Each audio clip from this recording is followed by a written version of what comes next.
Hello everyone, কেমন আছো তোমরা সবাই? তো আজকে শেয়ার করতে এসেছি একটা গেট রেডি উইথ মি। তো আজকে যাবো প্ল্যানেটে, তো তার জন্য একটু রেডি হয়েছিলাম, সেটাই তোমাদের সাথে আজকে শেয়ার করছি। তো ফার্স্টে আমার ড্রেসটা দেখিয়ে দিলাম, দেখিয়ে নিয়ে ফার্স্ট একটু টোনার অ্যাপ্লাই করে নিলাম।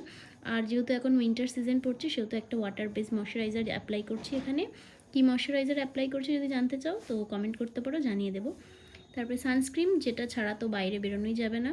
আর বিশেষত কলকাতায় কালকে যদিও বৃষ্টি হয়েছে কলকাতায়, তবুও এইটা দেওয়ার পরে না স্কিনে একটা আলাদাই গ্লো আসে। তারপরে আমি একটু সামান্য ফাউন্ডেশন, সেটাকে আবার সানস্ক্রিনের সাথে মিক্সড করে একদম হালকা করে সেটা ইউজ করেছি। তারপরে ব্লাশ দিতে গিয়ে এখানে দেখো কতটা ব্লাশ হয়ে যায়, তারপরে সেটাকে কোনোভাবে ম্যানেজ করলাম।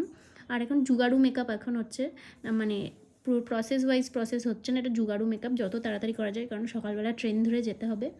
তো এখানে আমার মেকআপ ফুল ডান, আমার জুয়েলারি যেটুকু যা পরা সেটুকু পরে নিচ্ছি, অ্যাক্সেসরিজ কিছু।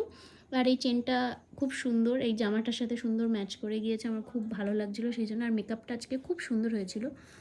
আর এই যে দেখো আমার ফুল লুক, আমি বাড়ি আসা অবধিও কিন্তু আমার এই লুকটা এরকমই ছিল। যদি টিউটোরিয়াল চাও তাহলে কমেন্ট